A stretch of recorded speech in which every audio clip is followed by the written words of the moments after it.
Waalaikumsalam Waalaikumsalam warahmatullahi wabarakatuh. Warahmatullahi wabarakatuh. Di sini saya akan menjelaskan tentang presentasi saya, yaitu bilingual dan multilingual dan diglosia.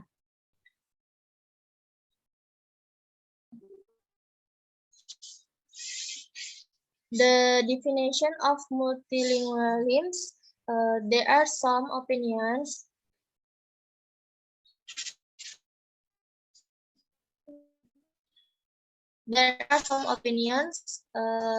One, as being proficient and fluent in the language. Two, know only a few phrases from different language. A multilingual person is one who can communicate in more than one language, either actively by speaking, reading, or singing, or passively by listening, reading, or observing. They are commonly called polyglot, a term also as to refer to those who study language as a hobby. Jadi definisi multilingualism itu ada dua, yaitu yang pertama sebagai kalian kefasihan bahasa, yang kedua hanya mengetahui beberapa bahasa. Orang yang multilingual adalah seseorang yang dapat berkomunikasi menggunakan lebih dari satu bahasa, baik secara aktif melalui berbicara, menulis, atau tanda tangan, maupun secara pasif melalui mendengarkan, membaca, atau mengamati. Mereka umumnya disebut polyglot, istilah yang digunakan juga untuk menyebut orang yang mempelajari berbagai bahasa sebagai hobi.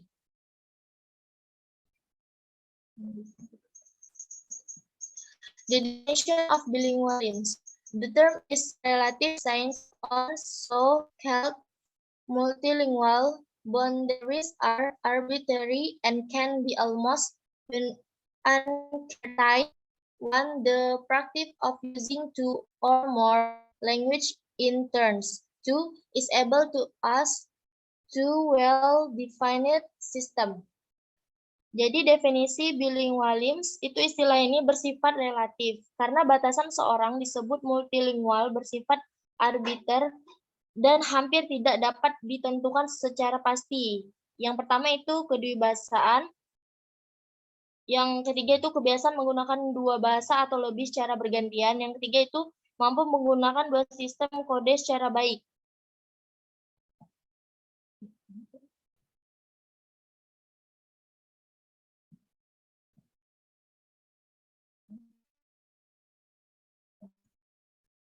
Arbitrary exception may also be where you and my appear without cause every language in the world is formed not based on the same system and process. For example, the word bird has been defined a type of vertebrate animal that has wings and lay eggs. We cannot explain why the animal is represented by the sound of bird and not by the sound of burung or other symbol. Jadi arbiter bisa juga disebut manakah dan alasan setiap bahasa yang ada di dunia terbentuk berdasarkan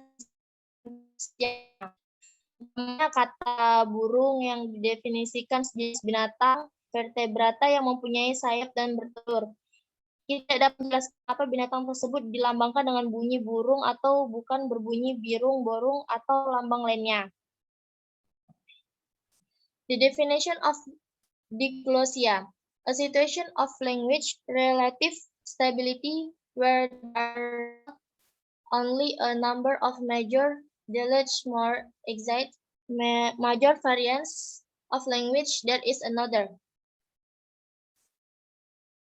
Jadi suatu situasi kebahasaan yang relatif stabil di mana selain terdapat sejumlah dialek-dialek utama, lebih tepatnya itu ragam-ragam utama dari suatu bahasa, terdapat juga sebuah ragam lain.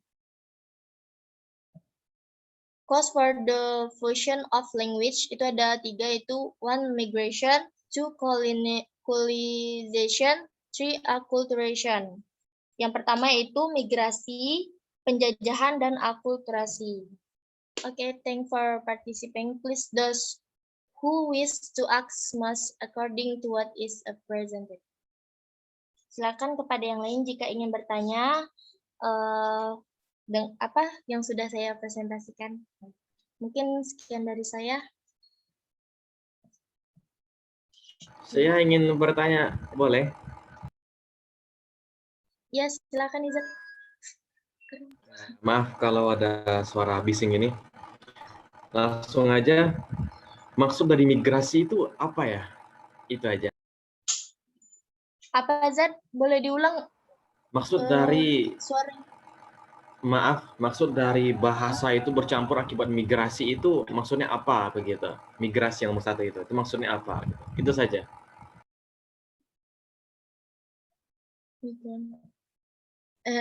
Izat boleh ditulis nggak? Suaranya putus-putus.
Izat tanyakan apa itu migrasi sebagai akibat dari percampuran bahasa.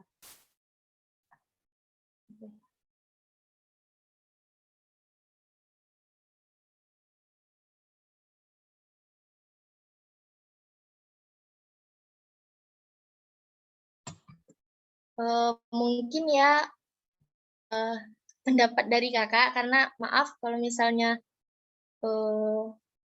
kurang, mungkin nanti bisa ditambahkan sama ibu. Kalau menurut kakak sih migrasi itu mengapa dia tuh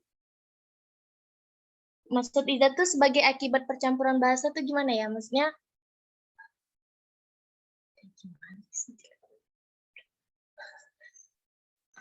Boleh bantuin nggak? ya boleh. Kan Izat maksud dari migrasi itu apa? Nah, migrasi itu kan perpindahan penduduk tuh, Zat. Otomatis perpindahan penduduk dari kayak satu tempat ke tempat lain, bisa dari satu kota ke kota lain. Terus, akibat dari percampuran bahasa. Contohnya, kayak di Batam nih, itu banyak orang yang bermigrasi, bisa dibilang kayak perpindahan dari satu kota ke kota lain, kan itu tujuannya juga untuk menetap gitu kan, di tempat lain. Makanya ada percampuran bahasa, kayak di Batam sekarang, jadi kayak banyak bahasa, karena apa? Orang yang dari Jawa ke Batam, Padang ke Batam, jadi udah nggak pure di Batam itu orang Melayu aja gitu. Jadi maksud Izat yang tadi mana ya? Maksudnya kenapa bahasa Inggris atau bahasa yang gimana nih? Salah satu. Maksudnya kalau misalnya kita pindah, maksudnya kita kemana gitu, terus datang orang dari luar gitu kah? Kayak makanya bahasa tuh ya gitu. Iya, migrasi itu kan perpindahan tempat dari satu tempat ke tempat yang lain. Otomatis kalau kita pindah tempat, bahasa kita berubah. Ya nggak sih? Migrasi itu apa? Migrasi itu perpindahan penduduk, ya kan? Dari satu tempat ke tempat yang lain. Zat, jangan ngejebak lah, Zat.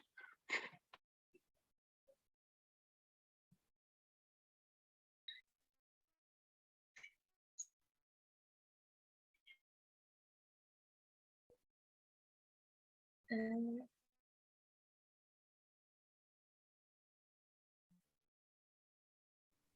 Oke, Iza sudah terjawab belum? Kalau artinya migrasi itu perpindahan penduduk. Mm-mm. Nah, bahasa itu bercampur akibat migrasi. Iya, kan benar. Terus menurut kakak migrasi itu apa? Ya migrasi itu perpindahan penduduk, Zat. Kawan kau aja bingung, Zat. Iya, sumpah bingung. Maaf Iza, soalnya bingung itu ya kan migrasi itu memang perpindahan pendidikan. Cuman maksudnya itu bahasa yang maksudnya gimana ya?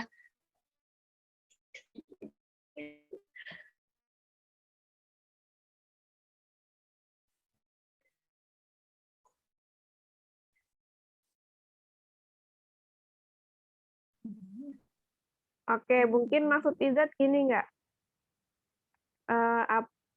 Apa maksudnya migrasi? Sebenarnya migrasi itu bukan akibat dari apa tadi Izzat bilang ya? Bentar, sorry. Izzat bilang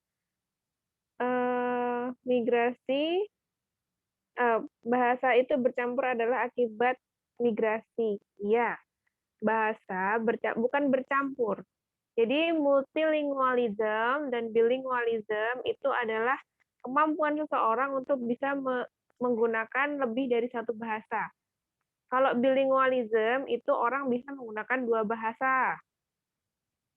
Nah, contohnya nih kita biasanya sering ngomong, yuk kita hang out. Itu kan ada percampuran antara dua bahasa. Yuk kita itu bahasa Indonesia, hang out itu bahasa Inggris. Nah, itu namanya bilingualism. Nanti kalau dalam dalam lebih dalamnya itu disebut sebagai code switching atau code mixing.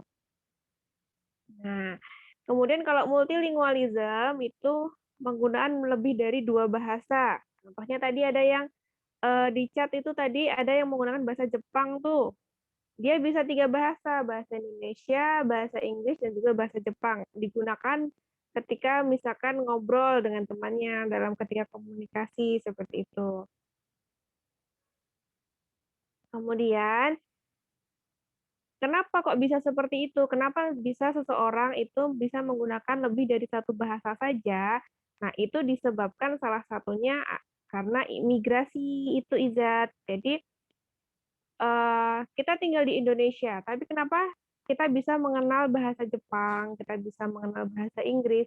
Karena ada beberapa faktor tadi, ada migrasi, ada penjajahan, kemudian ada apa tadi? Satu lagi tadi.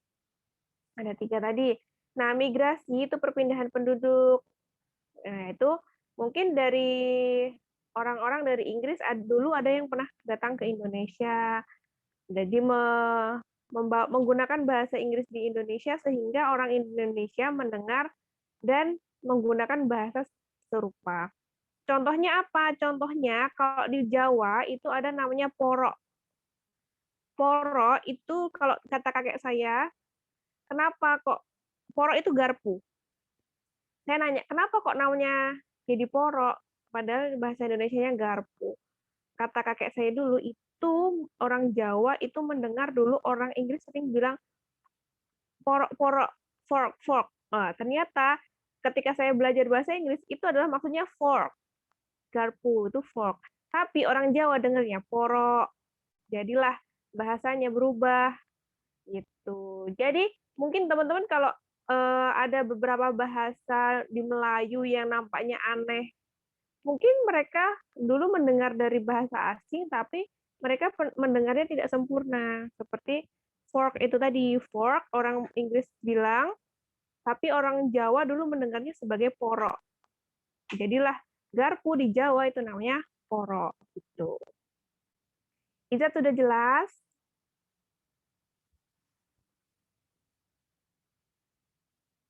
Aduh, mana nih Izat? Hadir Bu. Jelas. Oke, jadi gitu ya Izat. Jadi migrasi itu bukan akibat dari pencampuran bahasa, tapi pencampuran bahasa itu yang akibat dari migrasi. Oke, silahkan dilanjutkan. Silahkan yang mau bertanya lagi. Nanti Kak Anita dulu yang jawab, nanti kalau sudah kira-kira sudah mau baku hantam baru Ibu bantu ya. Bercanda baku hantam. Maaf ya Bu tadi ya. Nggak apa-apa, seru, biasa. Biasa kok dalam perkuliahan presentasi gitu kan, ada temennya nanya ya baku hantam dulu. Ini ada pertanyaan dari Cinda. Apakah bilingualism itu baik untuk perkembangan anak? Kalau menurut saya itu baik karena jika seorang anak itu bisa menguasai lebih dari satu bahasa, itu ya berarti kan kayak meningkatkan kecerdasan dia juga, terus meningkatkan apa ya, istilah pemikiran dia itu jadi lebih luas gitu. Karena kan kalau misalnya anak-anak yang seumuran gitu kan pasti kalau kita memang kita asah, kita ajarin terus pasti dia lebih bisa lah istilahnya. Apa ada yang kurang, Cinda? Boleh ditambahin atau? Berarti nggak masalah gitu. Kalau misalnya anak-anak dia ngomong bahasa Indonesia kayak campur-campur gitu, itu nggak berpengaruh ke otaknya gitu. Soalnya kan masih kayak anak-anak gitu. Tapi kalau menurut Kakak sih nggak gitu. Maksudnya kita tuh gimana ya biasa misalnya tuh kayak kita kesehariannya bahasa Melayu misalnya kan, tapi di saat kita ingin gitu kayak orang tua ingin anak aku pingin deh kayak bisa bahasa Inggris atau bahasa lain, jadi kita tuh ajarin dia itu di saat misalnya nih kita ajarin nak kita seperti ini gini, maksudnya bisakah kalau misalnya kita tuh ngomong kalau di rumah tuh kita pakai bahasa Inggris gitu, tapi kalau sama orang lain kita gimana cara kita bisa bahasa Indonesia gitu. Tapi ada sebagian anak yang mungkin memang nggak bisa kayak gitu kan. Dia kalau misalnya memang dari pertamanya udah Melayu ya udah Melayu aja gitu. Jadi kalau campur ke bahasa Inggris mungkin lebih, tapi tergantung dari ya tergantung dari orang tuanya juga sih sebenarnya. Apa gimana? Berarti belajar Ya bisa bahasa Ibu. itu dari masih kecil gitu. Berarti bagus ya? Gitu. Bagus. Bagus dong ya. Ya sebenarnya ada positif negatifnya juga sih sebenarnya. Oke. Berarti berawal dari bilingualism baru ke multilingualism gitu. Iya. Ya nanti ya mungkin Ibu bisa nambahin lagi. Bingung aku. Oke. Oke, makasih Kak. Jawabannya thank you. Oke, Cinda sudah jelas penjelasannya. Alhamdulillah sudah, Bu. Oke, jadi saya tambahin ya. Jadi anak-anak itu ada yang namanya golden age. Jadi masa-masa emas. Nah, masa-masa emas itu apa namanya? Anak-anak bisa menyerap berbagai macam hal. Nah, salah satunya adalah dengan bahasa. Nah, misalkan kita mau mengajarkan anak kita nih bilingualism atau mungkin multilingualism, 2 bahasa, 3 bahasa, 4 bahasa, 5 bahasa itu bisa dan itu tidak mempengaruhi dan itu tidak apa-apa gitu buat otaknya gitu. Jadi, tenang aja gitu, maksudnya justru penggunaan bahasa yang beragam itu akan membuat anak dia lebih cepat berkomunikasi, terus kemudian bahasa itu kan sebenarnya bukan tolak ukur kecerdasan. Jadi kalau misalkan anak kecil ngomong bahasa Inggris itu bukan berarti dia cerdas, tapi dia dibiasakan. Jadi dia dibiasakan untuk belajar ngomong dan berkomunikasi dengan bahasa Inggris. Jadi jangan nanti kalau lihat orang ngomong bahasa Inggrisnya lancar, bagus, itu jangan langsung wah keren nih dia pinter. Jadi bahasa itu bukan tolak ukur kecerdasan ya. Nah, bahasa itu adalah pembiasaan atau sesuatu yang memang dia mempelajari tapi bukan tolak ukur kecerdasan. Jadi gini, kalau misalkan Cinda nih punya adik atau punya anak nanti mau diajarkan 5 bahasa, boleh, bagus. Karena bahasa itu adalah gerbang komunikasi. Jadi ketika kita bisa menguasai berbagai macam bahasa, tentu anak-anak itu akan dapat mengakses banyak informasi sesuai bahasa yang dia kuasai. Contoh, dia bisa bahasa Inggris. Ketika dia melihat berita dalam bahasa Inggris, ketika dia melihat atau membaca bacaan bahasa Inggris, dia akan menyerap informasinya dengan mudah. Tapi kalau misalkan anaknya Cinda nanti cuma diajarin bahasa Melayu nih, dia ada berita bahasa Inggris. Kalau dia nggak ngerti, ya itu wajar karena memang tidak dibiasakan untuk mengenal bahasa Inggris.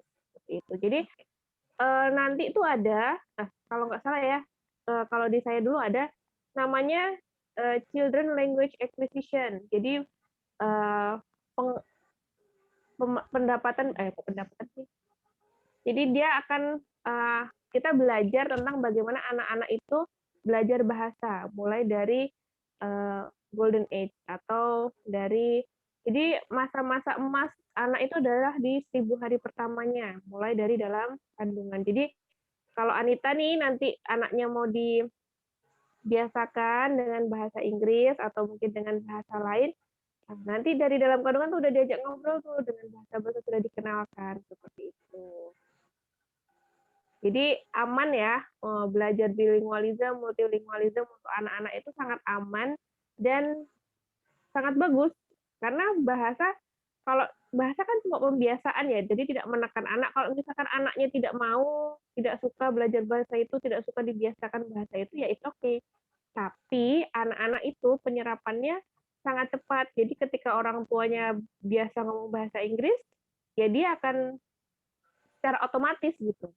Secara otomatis dia akan mengerti, oh bahasa Inggrisnya seperti ini. Seperti saya punya siswa, itu dia keturunan Chinese, dia tidak bisa ngomong Chinese, tapi ketika orang lain ngomong Chinese, dia ngerti. Nah, seperti itu. Jadi nggak usah khawatir nanti kalau misalkan punya anak, kalian mau membiasakan bahasa apa aja boleh. Tidak mempengaruhi ya, tidak mempengaruhi otaknya atau bagaimana, tidak. Mungkin nanti anak itu akan memilah sendiri ketika mungkin nanti dia sudah dewasa, oh aku lebih suka bahasa ini, tapi kan memori dia sudah tertanam. Emang kalian belajar bahasa dipaksa? Enggak kan? Kalian bisa ngomong bahasa Melayu kan karena dibiasakan orang tua akan mendengar, oh orang tua bahasa Melayu seperti ini, diajarin ngomong bahasa Melayu seperti ini gitu. Jadi kalian tidak terpaksa kan bisa ngomong kan, bisa bahasa Melayu tidak terpaksa kan. Nah, begitu juga dengan bahasa lain gitu. Kalau misalkan mau membiasakan anak bahasa Inggris, dibiasakan aja dengan kasih contoh seperti itu. Oke, Cinda, sudah jelas? Jelas, Bu. Ya, ada lagi yang mau bertanya? Berarti kalau misalnya ini Bu, saya Bu nanya. Berarti misalnya kalau kayak ngajarin yang nggak dari kecil telat, apa termasuk telat gitu? Jadi misalkan nih kayak kita susah nih belajar bahasa Inggris kan, kayak aduh susah banget gitu.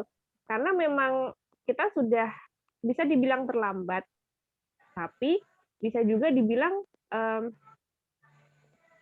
nggak terlambat juga gitu. Karena kalian belajar bahasa Inggris ini kan karena kalian menentukan, oh saya mau belajar bahasa Inggris gitu. Nah, berarti kan kalian sudah bisa memilih sendiri.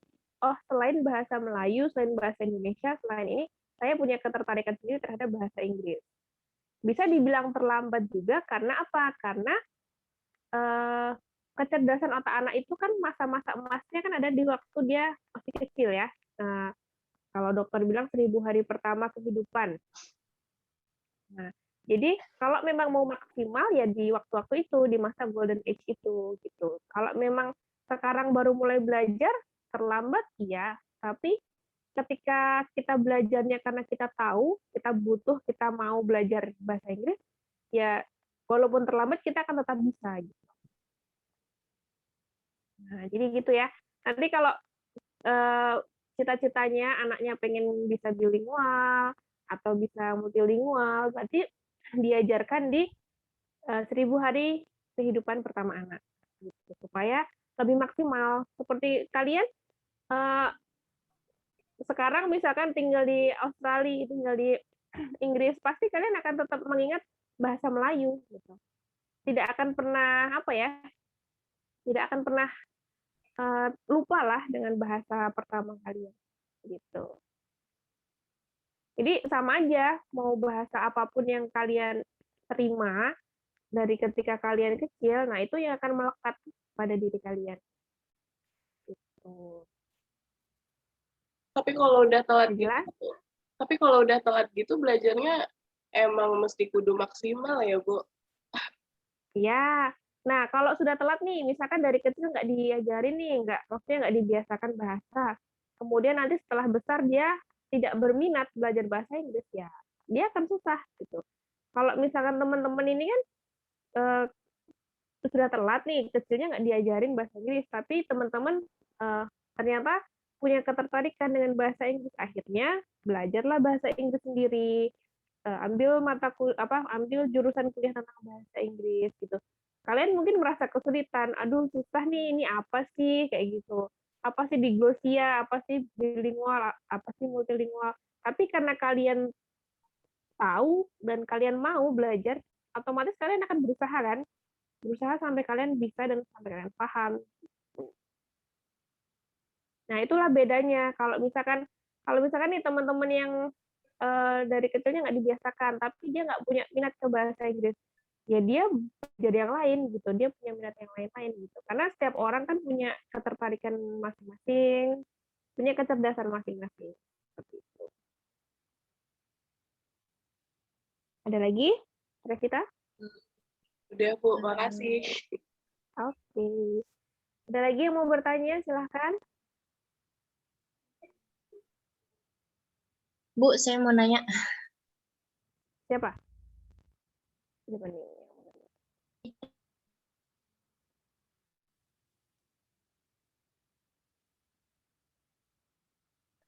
Siapa yang mau nanya? Silahkan. Anita, Bu. Kak Oke. Adit. Yang presentasi sendiri atau bertanya sendiri? Bertanya pada diri sendiri? Bertanya sama Ibu. Oke. Hmm, Oke. Saya mau nanya, Ibu dulu bisa berbahasa Inggris itu dari umur berapa, Bu? Maksudnya belajarnya gitu. Oke. Kalau saya dulu, nggak saya dulu dari kelas 3 SD sudah les. Nggak tahu kenapa ya, maksudnya zaman dulu nih, zaman dulu saya di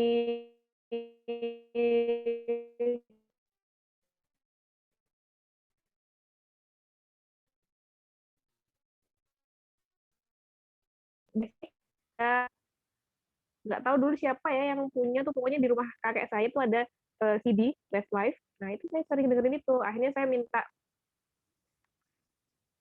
minta sama apa namanya, sama orang tua untuk dileskan bahasa Inggris. Carilah akhirnya les bahasa Inggris. Suaranya masih putus-putus nggak? Enggak, Bu.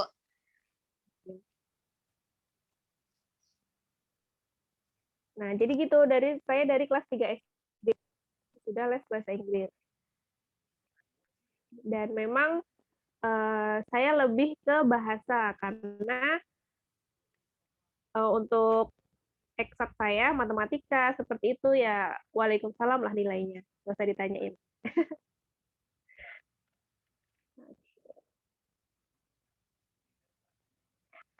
Nah, teman-teman kalau misalkan di kampus nih kesulitan atau gimana, kalian bisa juga loh tambah les gitu. Karena dulu saya juga sudah semester berapa gitu, saya merasa kesulitan kan, akhirnya saya ambil short course,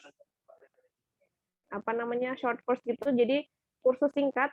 Jadi memang di situ saya fokus untuk belajar bahasa Inggris yang sudah tingkatannya lebih tinggi seperti itu. Karena kan kalau untuk kita kuliah ini kan bahasanya dia sudah bahasa ilmiah nih, bukan bahasa sehari-hari lagi, apalagi untuk kita yang sering baca jurnal, nanti akan membuat skripsi, itu kan pemilihan bahasanya sudah ilmiah. Jadi saya dulu ambil short course juga gitu, memang untuk belajar sampingan gitu.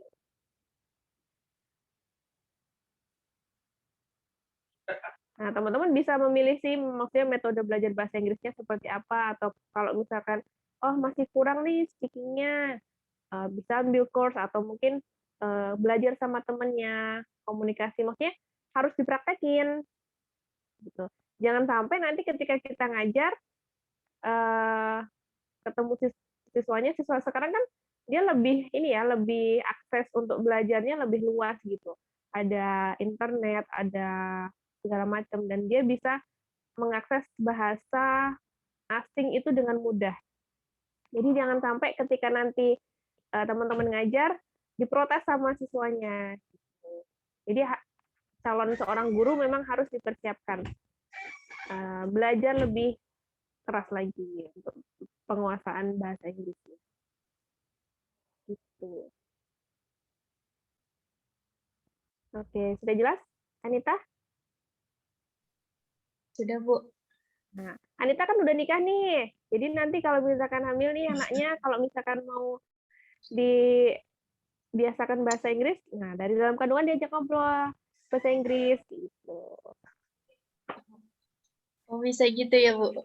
Bisa dong. Oh ya tuh. Gitu. Kemarin saya juga gitu rencananya, tapi Tuhan berkehendak lain. Jadi ya mungkin nanti adek ya. Oke, ada lagi pertanyaannya? Silahkan.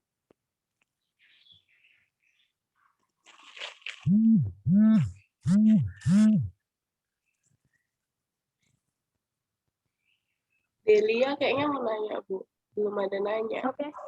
Oke, oke, boleh. Ini apa ya? Silahkan, kalau nggak ada bisa ditutup sama ada bintang. Ini dikit aja, Bu. Ke Kak Oke, Anita deh. boleh. Oke, silahkan tanya ke Kak Anita.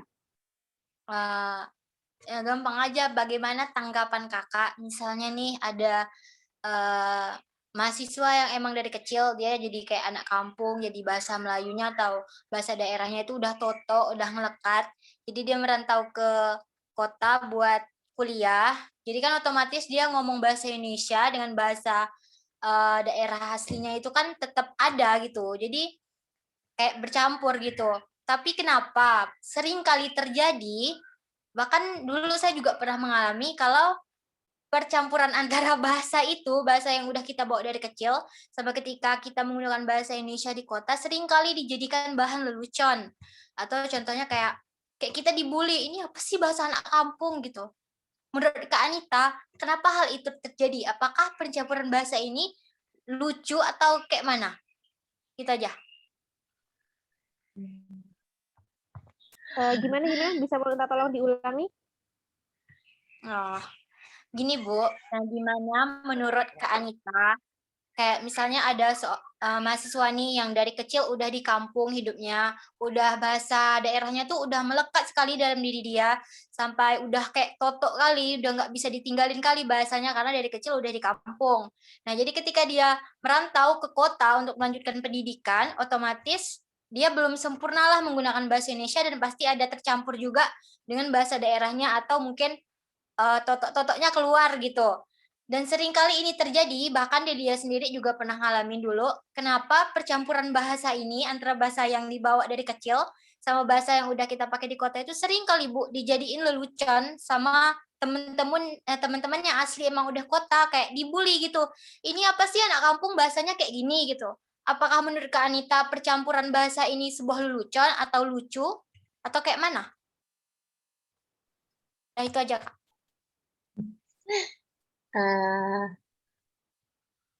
Kakak coba jawab ya. Kalau misalnya bahasa itu sebenarnya dulu pernah juga gitu, kayak dijadiin lelucon gitu karena kita nggak tahu itu bahasanya apa, tapi mereka itu artikan bahasa itu jadi bahasa yang memang sebenarnya nggak boleh disebut gitu. Tapi itu kadang-kadang mereka tuh bilang itu kalau misalnya kita mau ngomong sama orang kita harus ini gitu. Jadi diajarin kayak gitu sama mereka. Jadi kayak kita tuh kayak bener-bener kayak dibodoh-bodohin gitulah. Padahal kita tuh nggak tahu gitu. Maksudnya kita tuh yang kita tahu, oh kita ya udah kita percaya aja sama orang gitu. Sebenarnya kalau bahasa yang seperti itu tuh sebenarnya jangan dijadiin lelucon ya. Bahasa itu bukan sebuah lelucon karena kita kan ya kayak Bhinneka Tunggal Ika lah, istilahnya kan kita berbeda-beda tapi tetap satu. Walaupun kita istilah mungkin ya yang didengar mereka tuh bahasa kita tuh kayak aneh gitu. Jadi kayak apa sih orang ini maksudnya. Jadi mereka tuh kadang-kadang kan kalau kita baru dengar itu kayak gimana gitu. Jadi kayak bahan tertawa gitu kan, kayak bahan lucuan mereka. Cuman maksudnya sebenarnya tidak seperti itu.